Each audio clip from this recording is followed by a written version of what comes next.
Hello, welcome. People are coming in. That's exciting. Hi. Good to see so many names, familiar names, new names. That's great. We'll just wait another minute for everybody to join and make themselves comfortable. I think on the third day of the conference, everybody knows the drill. We'll be doing this time. We'll be doing a panel We'll be doing panel presentations. Just one quick word beforehand. The presentations will be held in English, but if you prefer a translation, or if you're more comfortable in a different language, then please use the link. I've already provided it in the chat. If you open the chat, you will be able to click on the Wordly link, and that will take you to a translation to a language of your choosing. And the session is recorded, so if you are not comfortable with your video or with your image on video, please just turn off the camera, as most of you have done, except for the presenters. But otherwise, we are very happy to see your faces. Yeah, we'll also ask you to be on mute during the presentations. But we'll most probably have time for a discussion and your questions afterwards. And then, of course, we will ask you to unmute and ask your questions. Or you can also, during the presentations, put them in the chat and we will go back to them. The order of the presentations in this change and growth panel will be my dear friend Eva Karel will start off with her presentation and her words and observations. And then we'll continue with Eckart Bindewald. He will do his presentation, and then we'll finish up last but not least with Dr. Svetlana Shtukareva, and the panelists will introduce themselves during their presentations. So I'm now shutting up, and let us all have a wonderful panel presentation and panel discussion. And I'm handing it over to Eva to give us her presentation. Thank you so much. Have a great time. Thank you, Sabine. Welcome. I want to talk about how logotherapy has started building bridges within my work as a university lecturer, as a yoga teacher, and in my private life as a single mom. So my name is Eva Karel, and I teach at the University of Vienna. I teach yoga, and I'm raising 2 boys as a single mom. This talk is intended to be more of a TED talk rather than a serious academic adventure. I'd love to share my limitless enthusiasm as a Frankl novice. And I'd like to start with a quote in Frankl's mother tongue. Zufall ist der Ort, an dem das Wunder nistet, which translates to coincidence is where wonder might nest. And this is exactly how it feels for me to dive into logotherapy. So here's the story of my coincidence. I've been teaching academic writing at the University of Vienna for 12 years now. I mainly help students design their master thesis. I guide their writing process, and I've earned the reputation of being quite a funny and unorthodox lecturer. Because of this, I got invited to contribute an essay about humor in writing counseling to an anthology for writing teachers. First, I was thrilled. Then I was petrified, because they informed me that I would be expected to not just present my anecdotal evidence, but to actually write an academic piece. The problem was I hadn't read anything.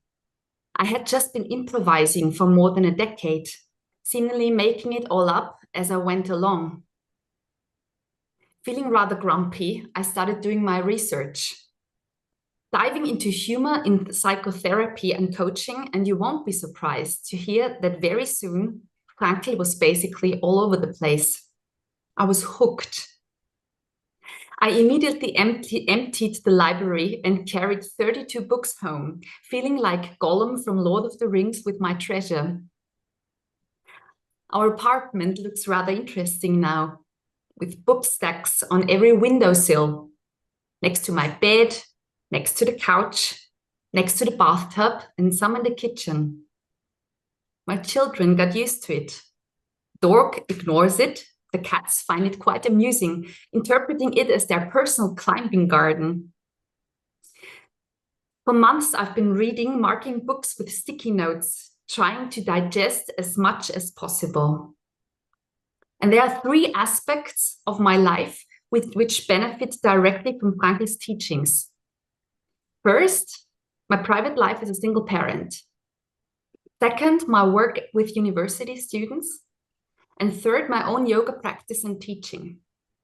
Now I want to talk about those 3 aspects. So first, my private life. I was raised by parents who were basically therapy junkies. They tried everything from systemic to non-directive to esoteric approaches. Everything except logotherapy, it seems. Growing up, I always perceived myself as a thorough struggle, constantly under construction, constantly being analyzed and dissected. And I felt that whenever I experienced difficulties, socially, mentally, or on a professional level, I should turn inwards. In fact, I didn't know that it was a valid option not to circle around my feelings, as I feared to overlook something important or to accidentally push emotions away, which would definitely backfire. So I kind of tiptoed around myself, holding a magnifying glass over my feelings. My duty was to dissect myself, to interpret and to speculate. And most of what I encountered in spiritual and personal growth environments, which hover around yoga in the West, followed the same narrative. It felt like the truth and Frankl's teachings like a sacrilege at first. Reading Frankl, I laughed out of relief when I heard for the first time that in fact, de-reflection might be helpful. I honestly had never expected that. It's so simple, it's almost embarrassing, and it changes everything. Yesterday, I started to feel bad after falling down a rabbit hole on social media. Usually, I would have journaled about my feelings, talked about them with a friend, making the problem bigger and bigger, feeling more and more like a nut job. Yesterday, I kindly but firmly took myself and the dog for a walk, actually noticed the trees, the autumn breeze, my own breath, and I was fine again. It was as if I cut the connection of this useless downward spiral of self-reflection. I've been a single mom for 10 years now, and while I'm not a martyr, I'd rather put all my energy and enthusiasm into my everyday chores than circle around my seemingly unfair situation. What sounds simple is in fact the end of a long internal fight. While I'm fiercely pro-women's rights and feel that yes, of course, childcare should very much be a shared responsibility, I'm not willing to sacrifice those years with my sons by constantly fighting and feeling sorry for myself. I'd rather devote myself to loving and raising them well and to feel proud about my ability to do so. Now, the second aspect, my work as a university lecturer. Writing academic text is an act of courage. Most of my students procrastinate out of fears of failure or out of feeling overwhelmed by the task of writing their thesis. They hyper-reflect both their research topics as well as their personal struggles to put words on paper. And of course, it's indispensable in social sciences to look at pressures imposed by society, but it's not helpful at all to only practice critical thinking, to keep dissecting everything and then never actually doing much out of fear of doing something wrong. It's very similar to what I said about holding a magnifying glass on details. We doubt, we lurk, we train our focus to analyze details, much like orthodox psychoanalysis used to. We reinforce our feelings of helplessness and retreat into sitting around, analyzing why everything is unjust, while feeling very scholarly and eloquent. So instead of analyzing where their fears might come from, I use humor to instigate my students into writing.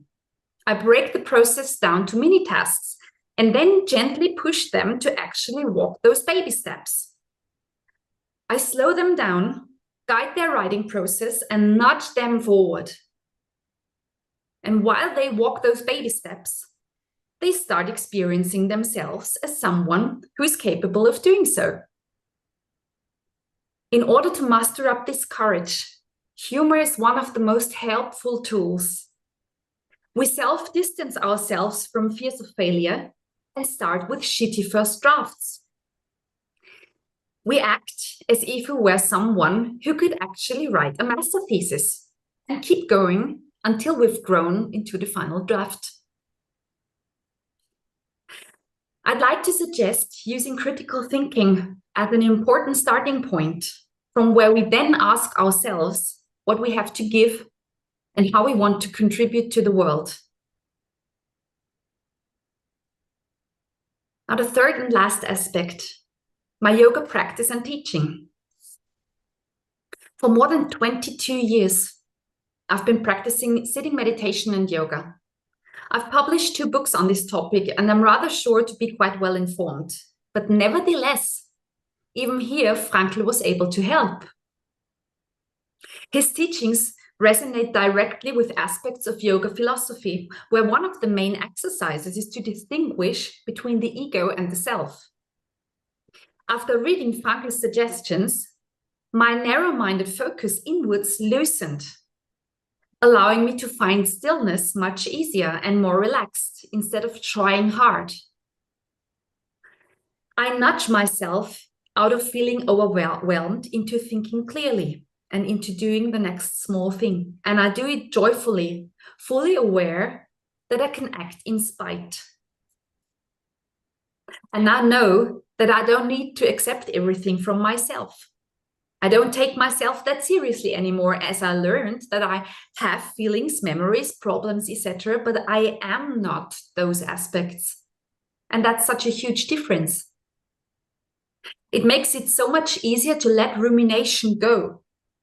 It feels as if I just open a small window at the back of my head. The rumination goes and stillness remains. I think it works so well for me now because I finally got the permission to de-reflect. This whole enlightenment business is simply about getting lighter and lighter again and again. We go into stillness, as Frankl suggested, and it doesn't matter if we climb mountains, walk the dog, or sit on a meditation cushion. I'm no logotherapeutic expert, but I'm enthusiastic. And I hope you are aware how valuable, stirring, and helpful your tools are, how much people need them in order to muster up hope and vigor to counter today's challenges. You have so much to give. Thank you. Thank you, Eva. Thank you so much. I really enjoyed your presentation, and your enthusiasm really came through. So thank you very much for that. And I think we all are very happy to have this reminder of how valuable the tools are and how valuable logotherapy can be, both for our personal lives but also for our professional lives. So thanks for your heartfelt reminder and your presentation. I will now hand over to Eckart. Eckart Bindewald, he will give us his presentation, and I'm sure we'll come back to all of your presentations towards the end of the meeting. Thank you so much, Eckart.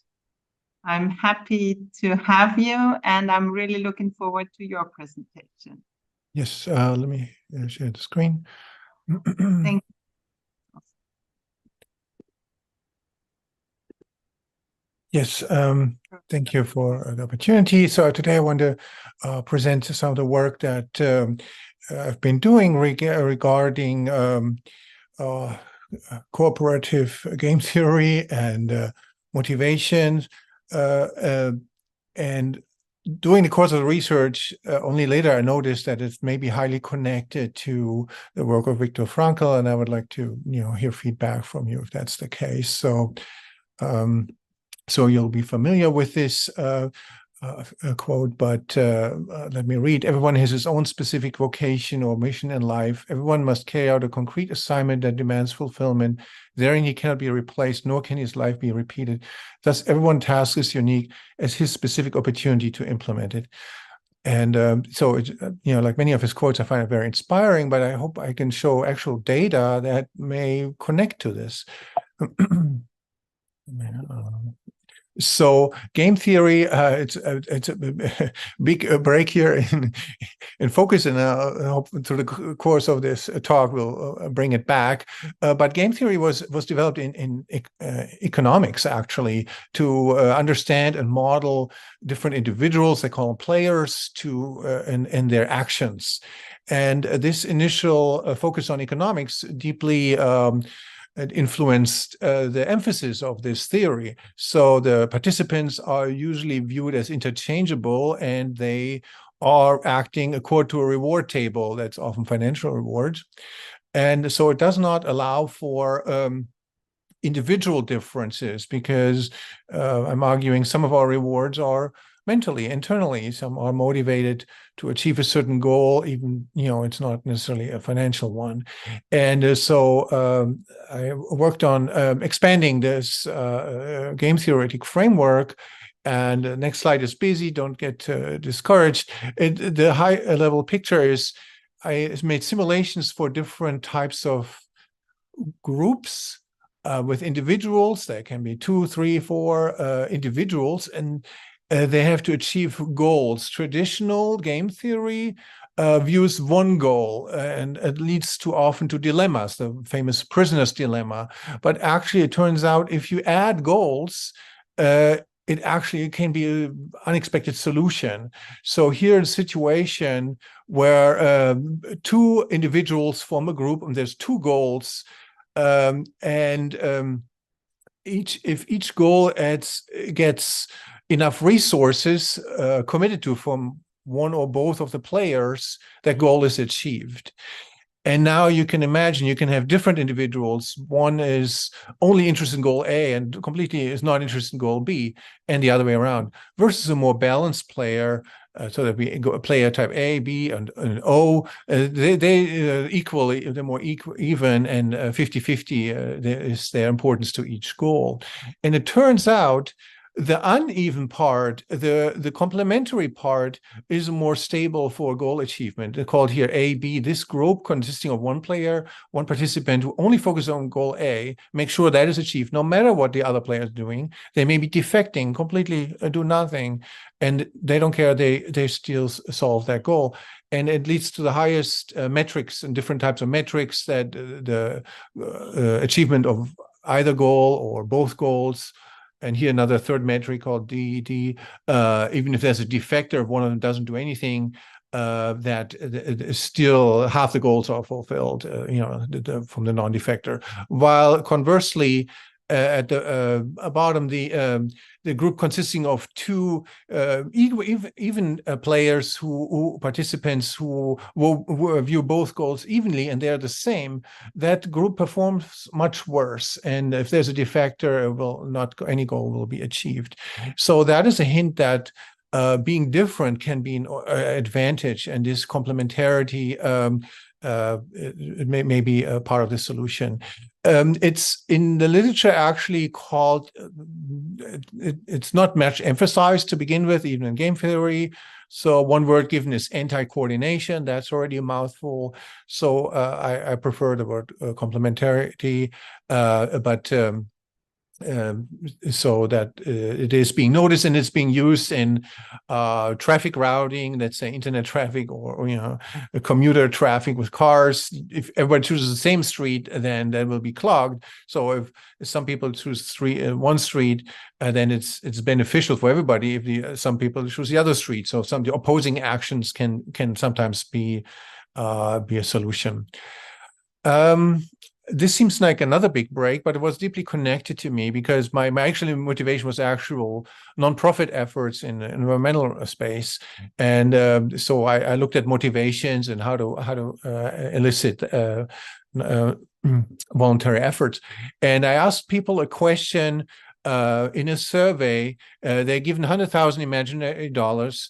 Imagine they're a politician. They have to devote some money to improve the economy, protect nature, improve public health, or reduce poverty. For imagined goals. And what's kind of unique about this survey is we allowed them to make any choices. There wasn't big bins of 10 to 20%. They could just they could say 23% to this, or give them complete freedom. But to provide 4 numbers, the only constraint is they had to add up to 100.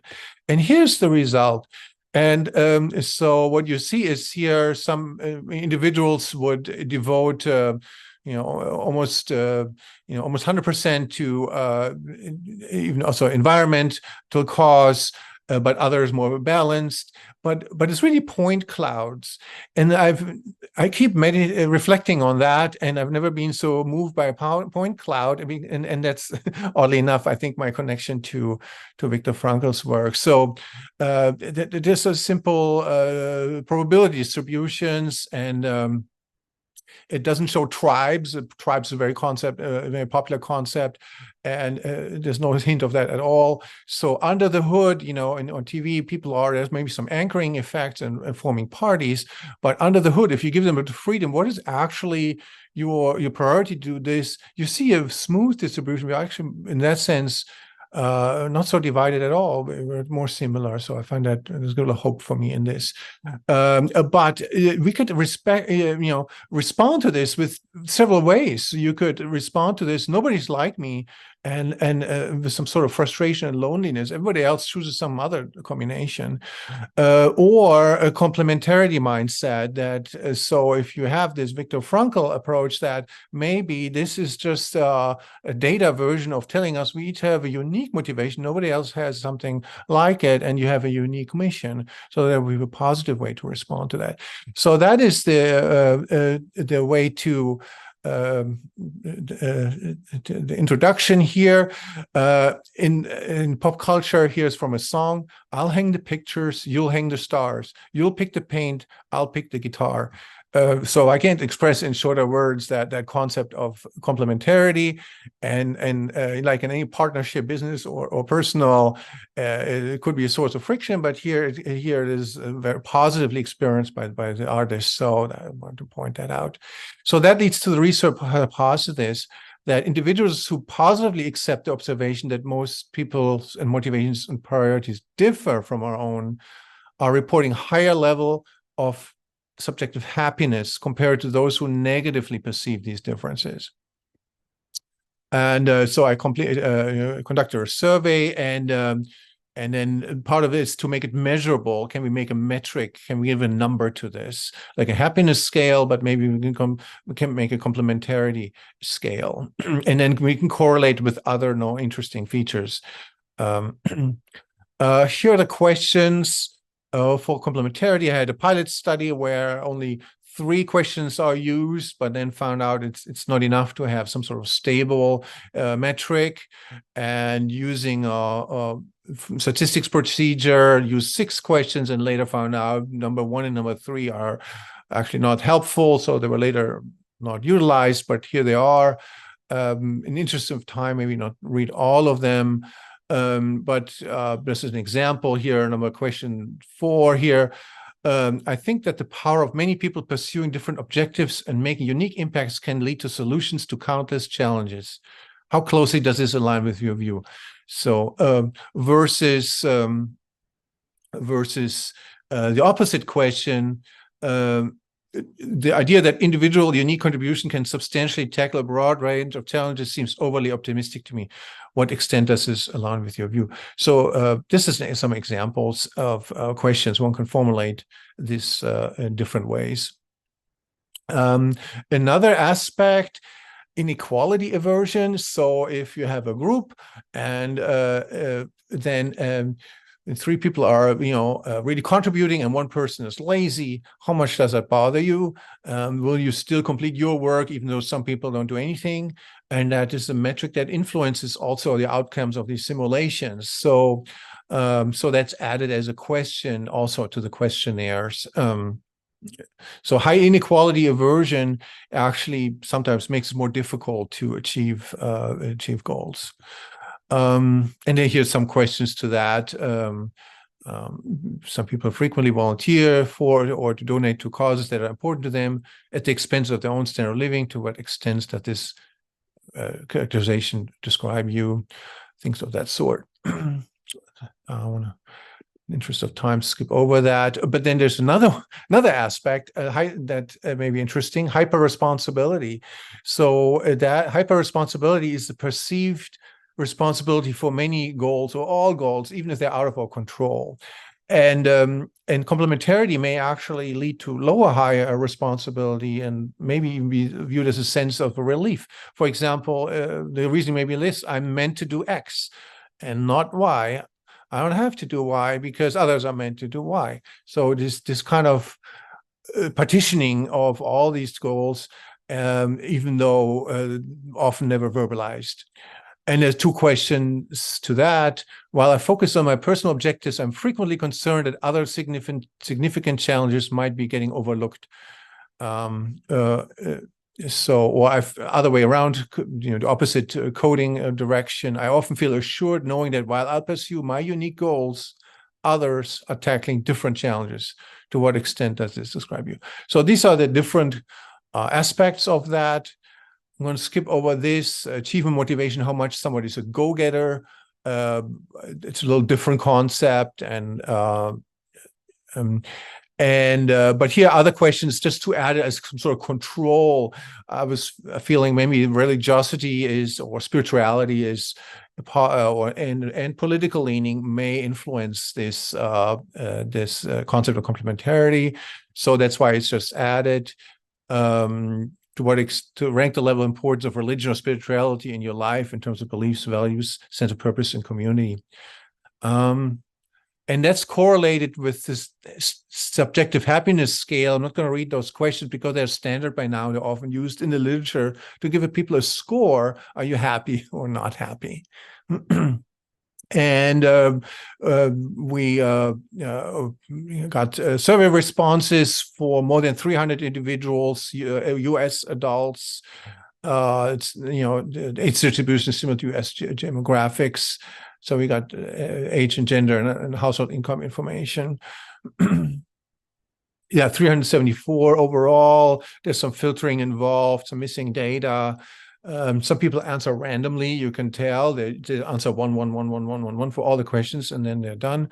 Those were filtered out, and then we end up with 319 individuals. Here's this inconsistency filtering. I'm going to skip over that. Age distribution, gender distribution, slightly more females than males.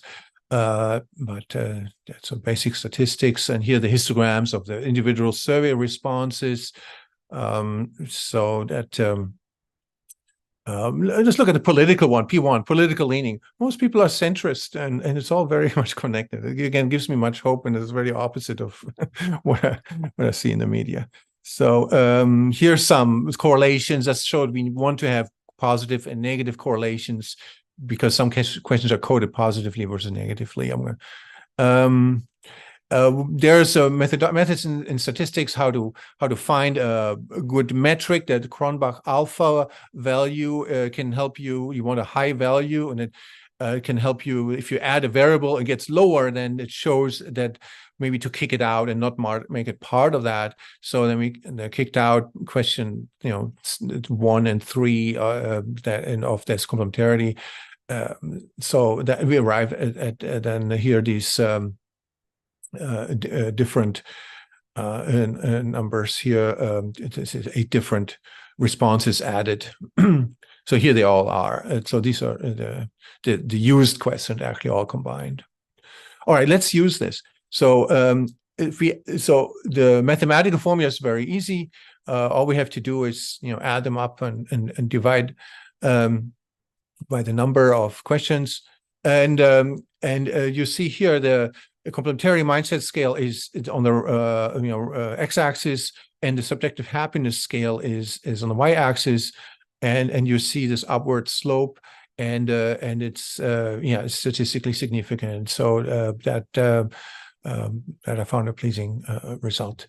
What's also interesting is that I'm having trouble with my Zoom here. It's in the way. So, for example, spirituality, people with high spirituality tend to, on average, have a little higher happiness scores. But what I do find so encouraging that people who have low spirituality, and even indicated none, that's not important in their life, even those are benefiting from a complementarity mindset. So in red are shown the right 50% of the data from the complementarity score. In blue are the lower 50%, and independent of religiosity, the complementarity mindset seems to help. So what's also here is success. So we ask people, how do you feel you're successful in your life in terms of your work and your personal life? And that gives the strongest correlation of everything. So that is a very, very strong correlation. The people who also say they're successful, they all tend to be happier. It is not good for, I think, for a scale, because success involves feeling outside influences. If I have a job that fits me well, it's some outside information but it's good to correlate with. But again, even among successful and among non-successful, the complementarity approach makes them happier. The non-successful people a little less happy, but if they have a complementarity approach mindset, then their happiness approaches that of the successful people. So here, this right was blue.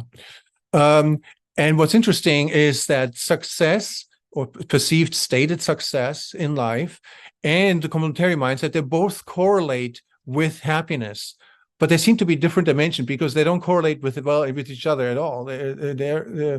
That's flat, complementarity versus success. So it seems to capture different dimensions, which I find interesting. Also, with the political spectrum, there seems to be a slight benefit for the right, more conservative side in terms of happiness scores. But even there, also on the more left-wing side, throughout the political spectrum, the complementarity mindset is in all cases beneficial, shown in red versus the blue bars. And so here we have a centric thought experiments. Cedric is a centrist. He tries to be in everything exactly in the middle with all political issues. So he's in the middle, or in a high dimensional space. He has a blue point. But look what happens. This is how it looks for 2 dimension, but it's really a higher dimension. There are many political issues. But if you have plotted in a way that preserves the distances for 5 dimensions, Cedric will perceive it like this. There's nobody really closely like him, and it gets more extreme for higher dimensions. So that initial picture of that point cloud is even more extreme. So we all could essentially lonely creatures, and nobody's exactly like us. But how do we respond to that in terms of Viktor Frankl, right? So without that complementarity mindset, so nobody's like me. Most have skewed priorities. Why is nobody seeing the world the way I see it? But unless more people are coming around to my view, there's no hope. But if they're coming around to my view, then they're all similar. So why is there special meaning to my life? And the world is broken, and in loneliness and cynicism ensuing. With the complementarity mindset, we'll view that differently. I'm unique, and most are unique in their own way, and our uniqueness is important. It makes us tackle challenges that others don't care about. And there's at least one thing for which I'm very important, or the hero, so to speak. And the world implements in a fascinating way an escape of game theory speak, implements a fascinating way to escape inaction traps by each of us being distinct and going after a unique mission, a sense of Viktor Frankl. So it can give us a sense of calling and meaning. We're that point in the middle. We're either lonely in one aspect or we're a hero in another way of looking at it. So my personal journey started with these simulations, but I cannot tell you how much I find encouragement through thinking of this in a positive way. Oh, I'm over time. Okay, there's a wave. Yeah. Okay. All right. And then here's next steps. And I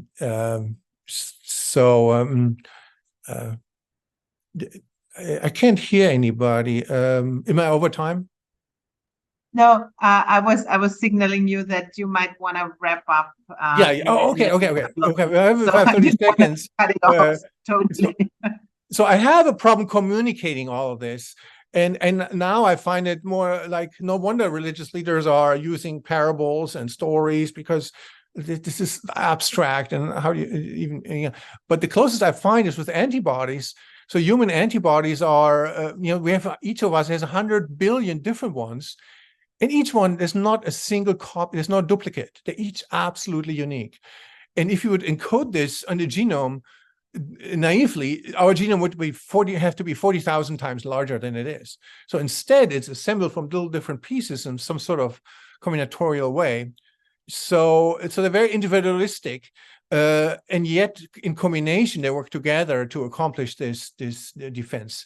So an antibody can't have its own thoughts, but it could also respond to it in a positive or negative way. It could be depressed, like this. Oh, I'm created randomly, and there's nothing unique. And what am I here for? But one can also say that each one has a unique purpose and unique mission, so very much so. And in combination, it works even better. So. That's the closest analogy I can find, but I'll be all ears to hear other analogies. And so the next steps is to make more correlations with other like big five measures of personality traits, for example. But also I'm very interested in applications. So for example, is that a learnable concept that again I would find hopeful?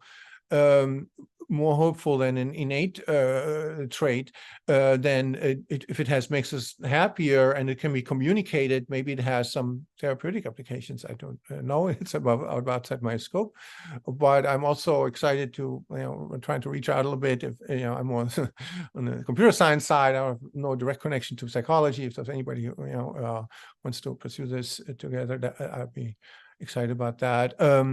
But also that it could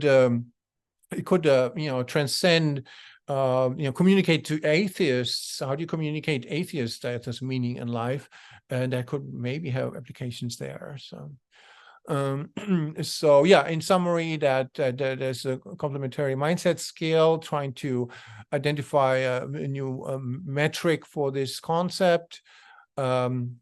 And found that it is positively associated with scores representing happiness, and that is irrespective of other control variables like spirituality or political leaning.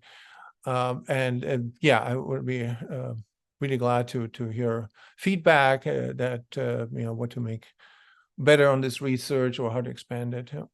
Thank you. Thank you, Eckart. That was really, really amazing. What a wonderful concept. And thanks for wrapping it up so nicely for us, and also with the next step. So I think we still have quite some food for thought, and also some things to discuss during our discussion phase. But for now, I'm really excited to hand over to Dr. Svetlana Shtukareva. She will introduce herself. I think many of us already know her, and we're really excited to have her, and I'm excited for her presentation. Take it away, Svetlana. Okay, thank you very much, Sabine.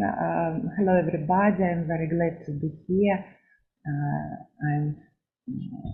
I'd like to begin my presentation with what just now. I'm here in the university. It's very late here. It's about 9 p.m. and just now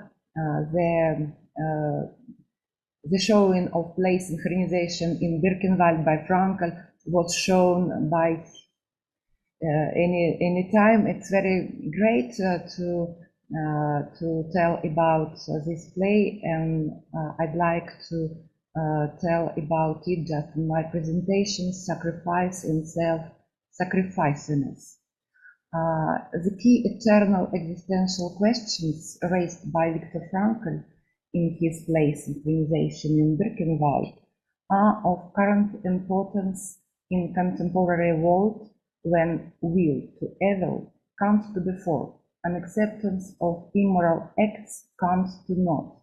The slogan "I for I" becomes mass religion. The worst human qualities feel at ease, and substitution of concepts is a norm of life. There are the times of conscience deficit, impunity, weakness, and fear. But these are the times when the best human actions are revived. The Russian poet of the beginning of the 20th century, Russian poet Anna Akhmatova, wrote, "And if you knew from what scrapes poems are born without shame, like yellow dandelions by a wormy fungus, like wild spinach or the common beer. It is the sweltering times that indicate that the fresh air is necessary. It's the thirst that indicates that there exists water." Frankl defines the concept of sacrifice from two different positions, inside the circle of suffering and outside.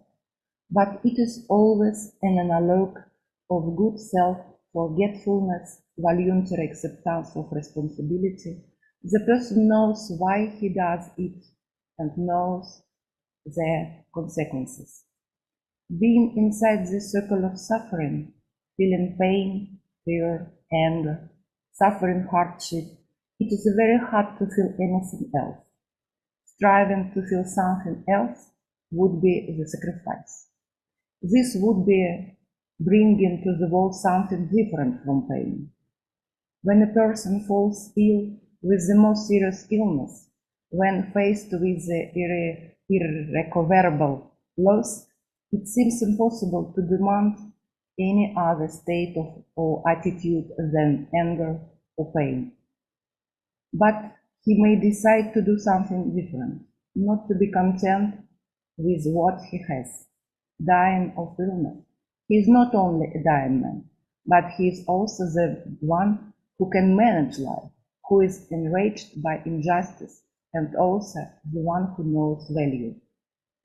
Staying outside the circle of suffering, but being able to see everything that happens inside, the person understands he may not respond to suffering that doesn't concern him personally.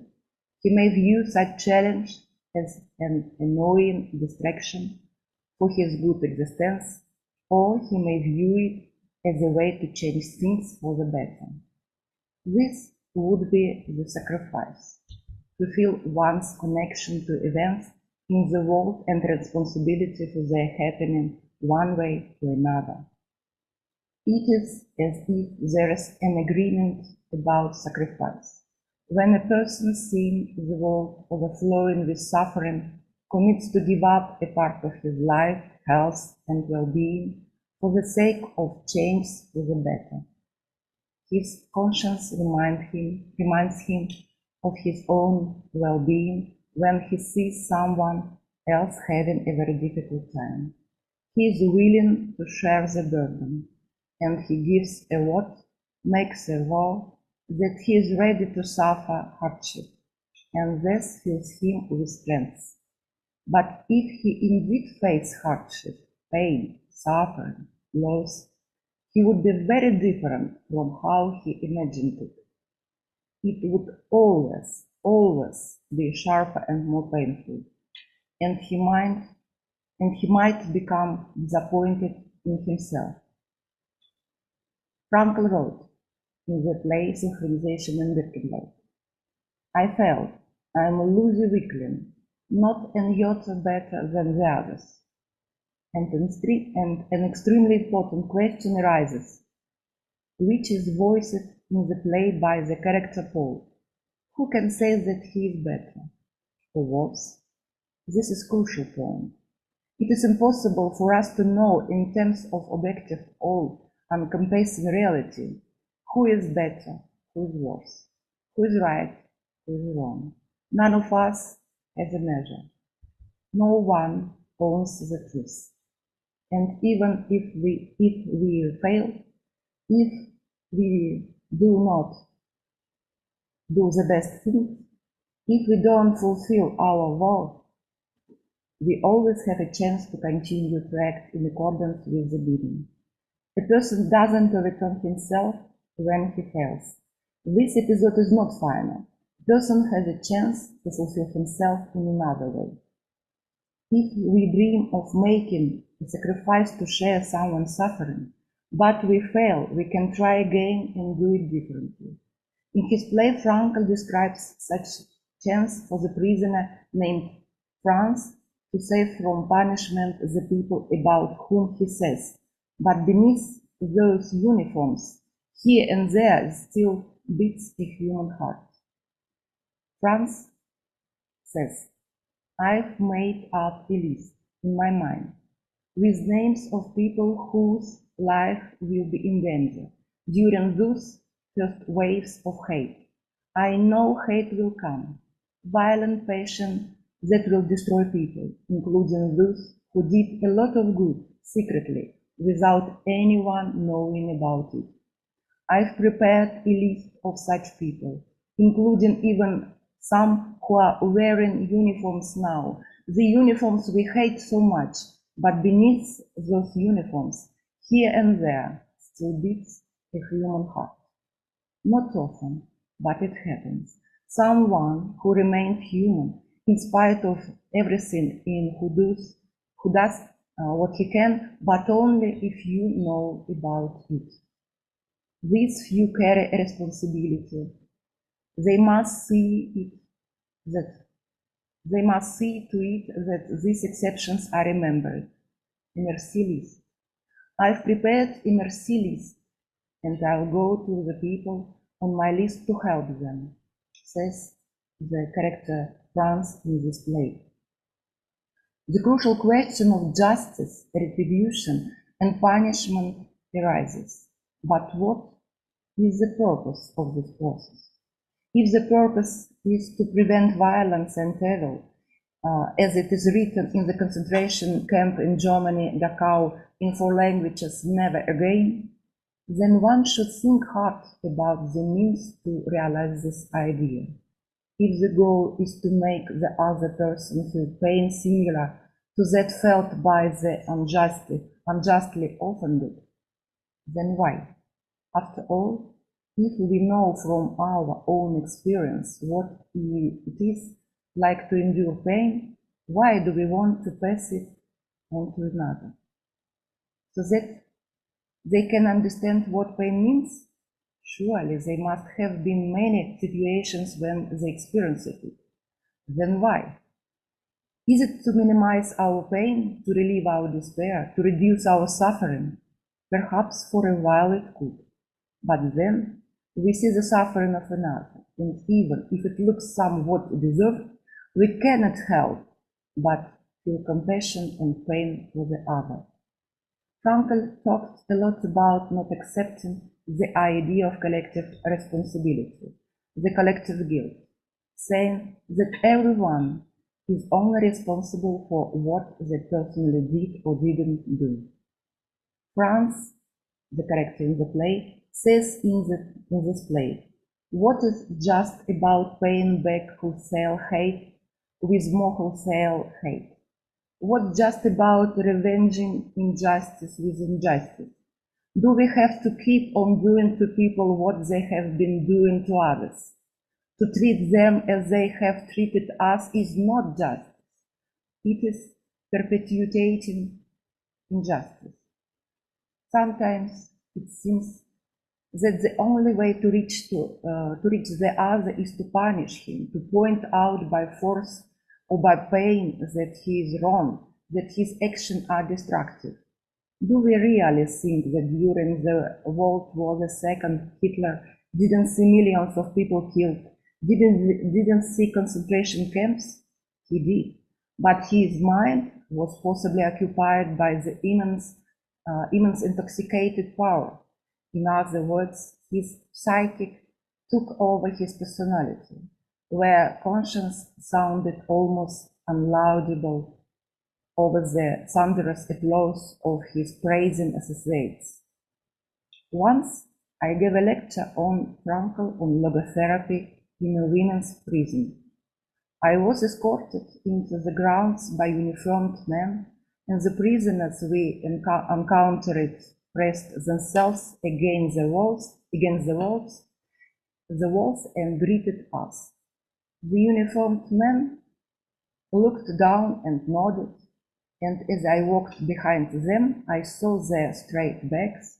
With their shoulders back, I saw their superiority. And although it was imaginary from the point of view of human dignity, walking behind them, I suddenly caught myself thinking that involuntarily I was also raising my head high and looking down from side to side. And this feeling of power, superiority, as it being in the cohort of the chosen, can be pleasant. And this pleasantness simply horrified me. How quickly one can get the injection of superiority, how quickly one can become intoxicated with power. This power is indeed seductive and gives a false impression of having the means to control the world, to manage it. The power is actually commensurate with the responsibility for what is in one's hands and how to use it. The greatest power available for a human being is the possibility to do something with oneself and one's life in the way or another, and it matters how it would be. And then the concept of sacrifice changes to the concept of self-sacrificingness. When something superior to life is consciously seen, but only the owner of life himself can identify it. They must walk their paths to the finish, alone, everyone by himself. No one and nothing can help them. That's exactly what counts, that they find their paths by themselves. So that's what we call life? Yes, that's it, as far as we can grasp it now. In the interview about the Russian staging of the play, Elizabeth Lucas once said, "There must be something that accepts evil but doesn't transmit it." And I add, accepts doesn't mean agrees, approves. It rather means takes the hit, goes to the front of the line, but it doesn't pass evil beyond itself. That's all. Thank you very, very much, Svetlana, for your presentation and your words and your observations. I know, and I had the privilege to actually watch you and your group perform synchronization in Buchenwald. So it's really an amazing experience. And thanks for your observations on this. Yeah, I do want to open up for questions and observations of the attendees as well. I've seen that there have been a few comments in the chat as well, and they will probably keep coming in now that also your presentation, Svetlana, is completed. The first comment I saw was by Elison Santos on Eva's presentation. And as I see that he's live and on video, do you want to repeat it in person, or should I read it from the chat? What do you prefer? As you know, I'm sorry. Well, I just would like to thank all of you. It was a wonderful 3 presentations, very, very wonderful. I think it's very new for me, at least, to hear about the relationship yoga and logotherapy. That's really nice, and I liked that you mentioned that at some point it improved. Logotherapy improved your yoga practice, and you mentioned something about the differentiation between ego and self. Would you like to explore that a little bit more? Thank you. Yes, thank you. So when I read about Frankl, I read about how he treated clients with obsessive compulsion disorder or anxiety disorders using paradox intention and paradox intervention. And his main thing was to use humor in order to guide those clients to self-distance themselves, to not identify with their fears, with their problems, etc., but to actually take a step back to see that I have all those fears and problems, but I am not those things. And it reminded me so much about how yoga sees that you have this ego and the self. And I would say, like, so that the ego does all this rumination and brain fog things, but then there is this much calmer, higher self, if you want to call it. I'm not so familiar with the English terminologies, as I read everything in German, so I'm sorry about that. I need to improvise about that. But I was so inspired because I get that that ego and a higher self thing from yoga, but I never heard that using humor is actually the best way to get this self-distancing going. And it resonated so much for me because I use humor so much, and then I was like, I can actually use that during my yoga practice, to not try so hard, but to actually just let it go and feel like, that's the rumination. I don't need to fight that, but I just let it go, and then I find stillness much easier. It's just a different way of acting upon that. Yeah. And I was so impressed when I read that Frankl, he was so afraid of fear of heights, but he desperately wanted to climb mountains. And then he said, like, he decided that he doesn't need to take all that from himself. So he just went into the Alps and practiced, using humor. And in the end, he became a mountain climber, and he actually flew aircrafts in his mid-70s and everything, just using humor and not taking himself that seriously, even like really strong fears that he had. And I find that incredibly inspiring. Not to circle around the problems, but just to say, like, okay, let's try. Thank you so much. I'd love to see if you write anything about yoga and logotherapy. Please share with us. Thank you. I do, but I do in German. I'm sorry. Maybe all right. Like that. All right. Thank you. We'll figure it out. We'll get that going. Thank you so much, Eva, and thank you, Alison, for your question. Tida, you yes, raised your hand. Thank you. First, I would like to thank Alison, to thank you all for these wonderful presentations, and to thank Alison for your question and Eva's answer. And I would just like to add a little thing to your answer that might make it more clear, that you stress the difference between the ego and the self. And I would just add that Franco always says, we are spirit and we have a body and we have a mind. So that's completely different. And then it really makes the emphasis of that fact that you wanted to put forward, right? And yeah, and now I want to ask Svetlana something. I actually know this play very, very well, because when David Goodman finished the translation into Hebrew, there were several performances of that play in Israel, and I found it incredible, incredible. I thought that perhaps it is, on my feeling, maybe my opinion, maybe it is the best thing that Franco ever wrote, because he's the most open there about his spirituality and about the world of truth, free of any of our space and time world.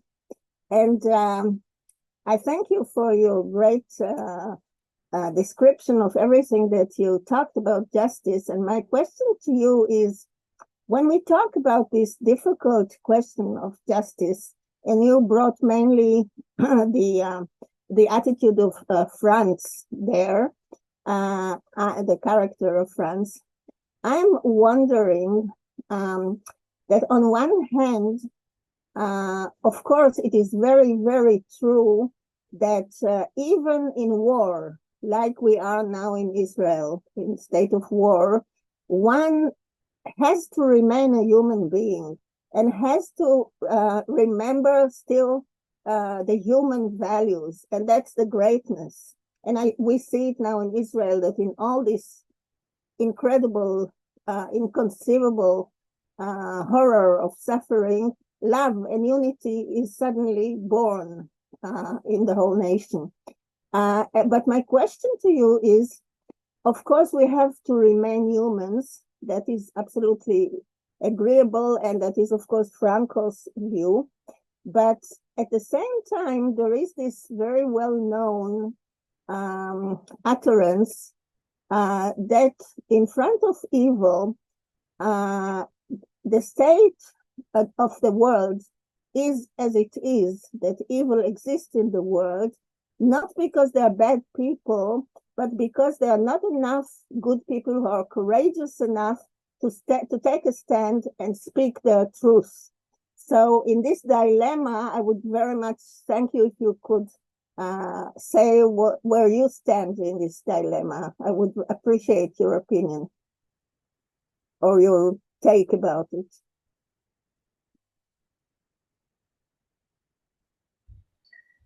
Thank you very much, Peter, for your opinion, and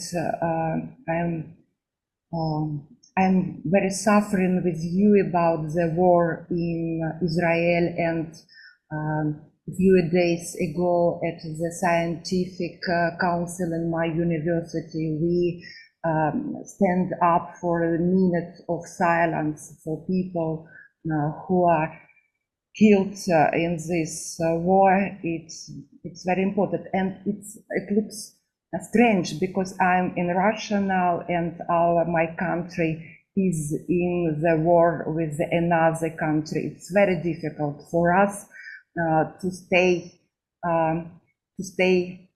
human because so many people came this year to my institute to study logotherapy. Now 500 people became students in my university. They became students for logotherapy in the master degrees programs and for the programs of the complementary education.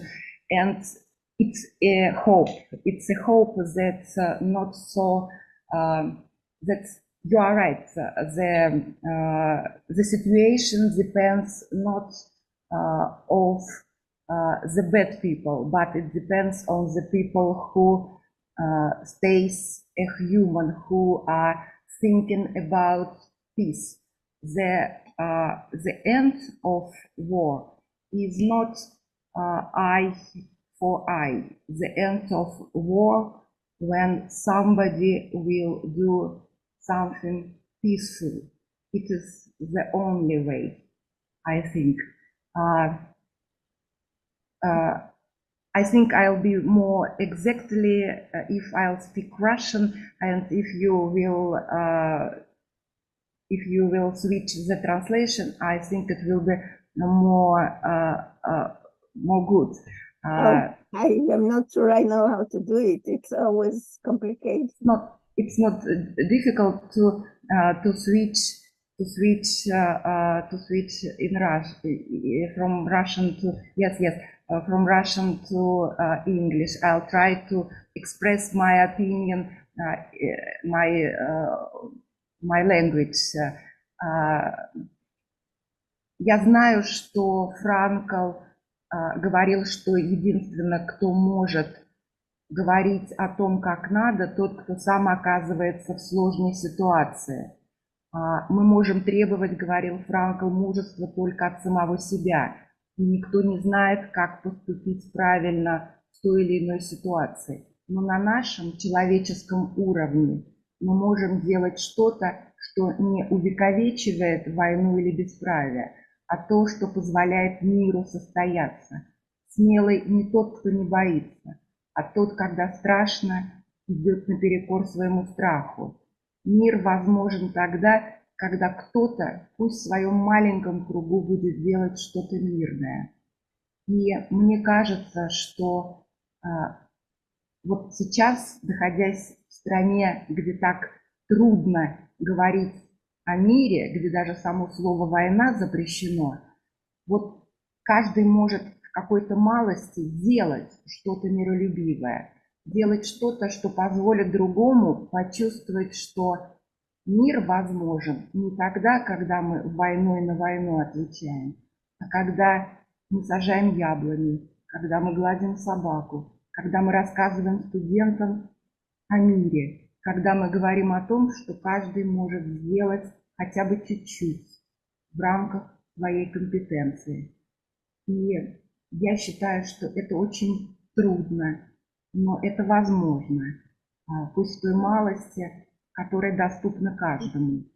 И уметь увеличивать пространство мира – это лучший ответ на войну, мне так кажется.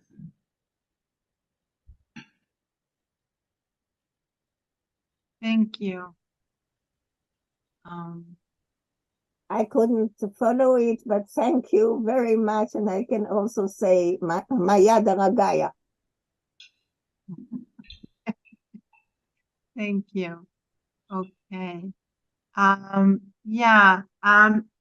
Nancy, I've seen your raised hand. I just want to pick some comment from the chat to Eckart's presentation. It was by Svetlana. I think she's still here.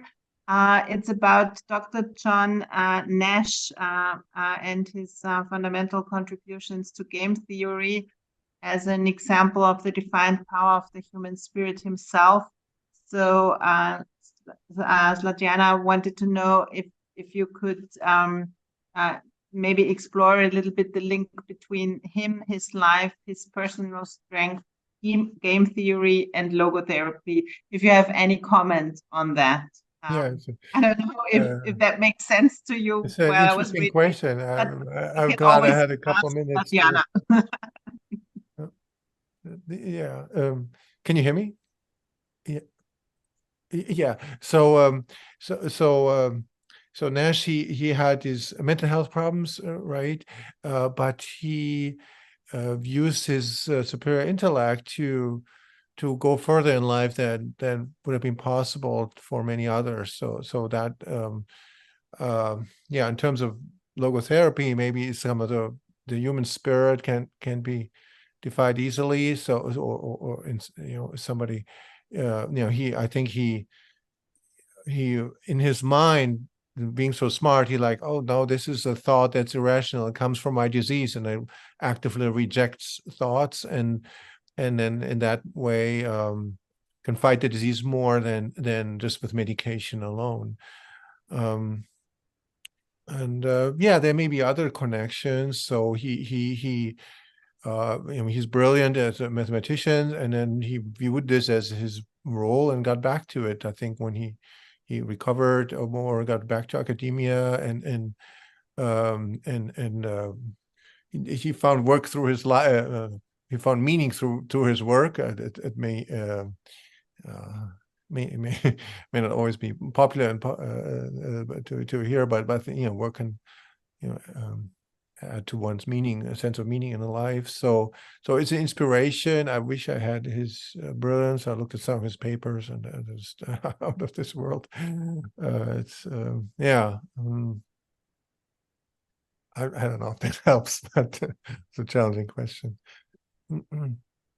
Thank you very much. I know Svetlana just put it in the chat that her connection is weak, so she's not able to communicate directly. But I hope she got the answer or some new aspects from your answer. Thank you very much, Eckart. Yeah, Nancy, sorry, I didn't want to skip over you.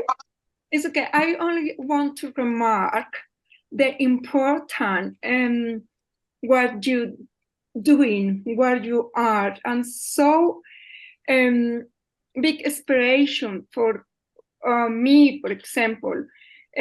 One, Dr. Eckart, to doing a research. This is so important for our logotherapy journey. We had more recognition around the world about our approach, but we needed to do more this type of research. And thank you very much, Svetlana, because to join with us is a big recognition for all the situation is happened to in the country, and you still work in logotherapy in your institute with this big philosophy and psychotherapy, is a big example for our community, for the logotherapy community, and still in the research, because I know that is one of the line you're doing too. So very good panel, because Eva go to the practicity and to spread that.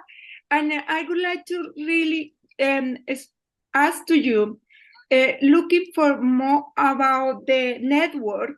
We have an Ellison, Dr. Ellison is here, to his leader, the studies network, the studies Victor Frank work. Looking for that, because I think we needed to, it's not improve, it's work more, it's to encourage our students, encourage to do more research, because I know we work hard, but we needed to focus really to doing this type of work, to research, to show the statistics, to put out logotherapy in this level. So great to be in this panel. Thank you very much, all of you. Thank you very much. I have one comment to that is, I come from the physical sciences, and I'm like, if I publish something with like even mentioning the word meaning of life or spirituality, I can better have some data, be data driven, so and then can go further and be accepted in the physical sciences more than so that was kind of also where I'm coming from. At the same time, I find it very refreshing that in this conference we can talk about this and it's not pushed to the side. It's really good. Yeah, thanks. Are there any more questions, observations that you have, or points of discussions. We've got a few more minutes left, so you're more than welcome to ask. Well, if I may, I just want to point out how rich logotherapy is, because we're talking about the development of logotherapy in academia. And it's very possible to do what we are doing, many of you are doing, to make researches, do researches, as Eckart was commenting, and dialogue with other theories. And this is wonderful that we are doing this. And also in this presentation, as Eva Karel could share her experience, how logotherapy also can be influencing other areas of knowledge and behavior. And as Svetlana was sharing with us, how logotherapy influences our social life and our social perception about moral values and principles and interactions, relationship in the family and also in the bigger picture in nations. So I just wanted to say that and to be thankful for the presentation again. Thank you very, very much. And I think that's a wonderful way of summing it up and bringing it full circle. I'm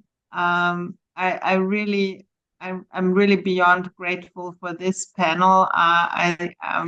We were really struggling with how to name it, and we came up with change and growth, because I think that's always a topic within logotherapy, but also within other fields of academia and of life. And I'm really happy about all the contributions. Of course, mostly grateful to the presenters, to Eva, Eckart, and Svetlana, but also very grateful for all the participants and your observations and your participation. I think we really had a very special time here together. And yeah, with this, I just want to wrap this session up. The Congress is slowly.